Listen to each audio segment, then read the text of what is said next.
कि आप नकली हिंदुत्ववादी हैं। जब वो शिवसेना नहीं बताएगी कि कौन असली हिंदुत्व है आगे नवीन जी, बढ़ाने का किसानों काम का मुद्दा उठाती ना, आप विदर्भ में किसान मर रहे हैं, महंगाई है, बेरोजगारी है, हनुमान चालीसा, इससे आम आदमी का भला हो रहा है क्या? आपने धर्म के आधार पर लोगों को उकसाया।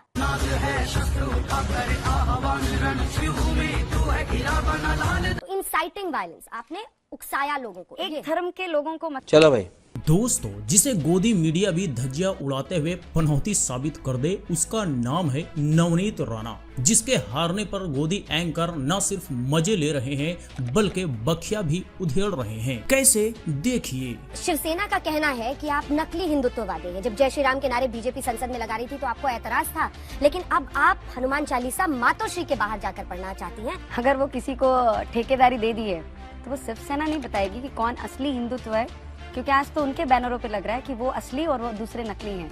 तो उनको उनकी सुनने के लिए या वो सर्टिफिकेट साइन करके नहीं देंगे कि कौन असली हिंदू और नकली है।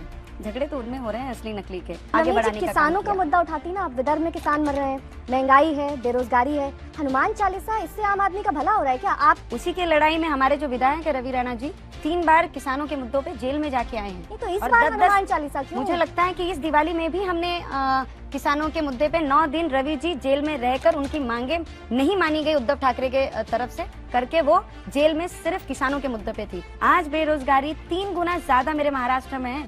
मुख्यमंत्री उस पे बात क्यों नहीं करें? वो मेरा सवाल था, उनको उस पे चिंता दिखानी चाहिए। पर आंदोलन जारी रखती ना जब तक आपको। हम करेंगे, पर मेरा धर्म जो सिखाता है उसके लिए भी लड़ना मुझे धर्म ये सिखाता है कि आप जय श्री राम का अणुवस्त्र पहनिए, उसी से आप असली नकली हिंदू साबित हो पाएंगे। असली नकली तो ये उद्धव ठाकरे दिखा रहे हैं। हाँ जी, तो अंजना का सवाल कि आप नकली हिंदुत्ववादी हैं, इस पर नवनीत राणा के मुंह पर 12 बज गए और ठेकेदारी पर लेक्चर देने लगी कि दूसरों से सर्टिफिकेट नहीं चाहिए, तो मैडम खुद भी सर्टिफिकेट बांटना पहले बंद कर दो, नहीं तो लोग नकली तो कहेंगे ही। और जब एक एंकर ने महंगाई बेरोजगारी पर इनसे सवाल पूछ लिया तो इसके हलक सूख गए कि वो जेल गए थे इन सब मामलों में।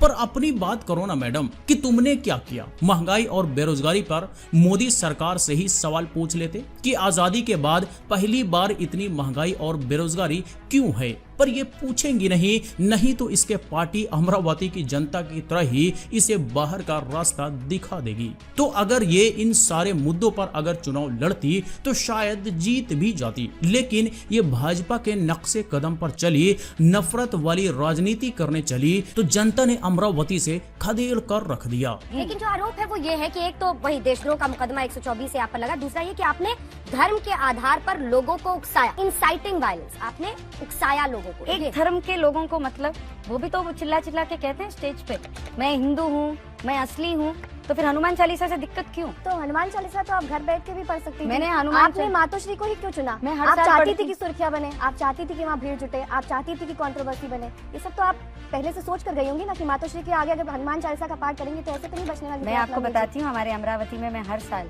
सामूहिक हनुमान चालीसा का पाठ हम सब महिलाएं बैठ के बहुत गर्दी जमाकर हम वहाँ पे हर साल करते हैं, और घर में तो हम हमेशा ही करते हैं। अगर इतने साल कर रही हैं तो इसकी ऐसे खोल कर पढ़ने की जरूरत नहीं पड़ती। मुझे लगता है कि मुझे मिस्टेक नहीं होनी चाहिए। अटैक हो रहा है कि आप पढ़ के बार देख के पढ़ती हूँ। मैं आज भी बोलती हूँ मैं देख के ही पढ़ूंगी और आगे भी देख के याद कर लीजिए ना। अब इतनी बार पढ़नी पड़ेगी तो याद। मैंने तो जेल में भी 1 से 1 बार पढ़ी है। तो जी, जब अंजना ने नवनीत राणा पर लगे देशद्रोह के आरोप पर सवाल पूछ लिया तो इसका जवाब आपने यहाँ पर सुना कि वो स्टेज पर चिल्ला चिल्ला कर कहते हैं कि हम हिंदू हैं, पर वो तुम्हारी तरह उकसाने का काम तो नहीं करते। तो बहुत फर्क है उनमें और तुम में। एक एंकर ने इसकी बातों से पकड़ लिया कि ये चीप पब्लिसिटी के लिए ये सब कर रही थी ताकि सुर्खियां बने, चीप पब्लिसिटी हो, और ये लोग हनुमान चालीसा पढ़ेंगे जिसे अब तक सही से याद तक नहीं हो पाया। मतलब ये भी ढोंग है। और आगे देखिए संजय रावत को लेकर इसका क्या विचार है। एक व्यक्ति राज्यसभा का मेंबर है, प्रेस कॉन्फ्रेंस में बोलते हैं कि 20 फुट नीचे आपको गाड़ देंगे। ये तरीके से बोलते हैं, आप क्या बोलती हैं उनके लिए? मजा आया।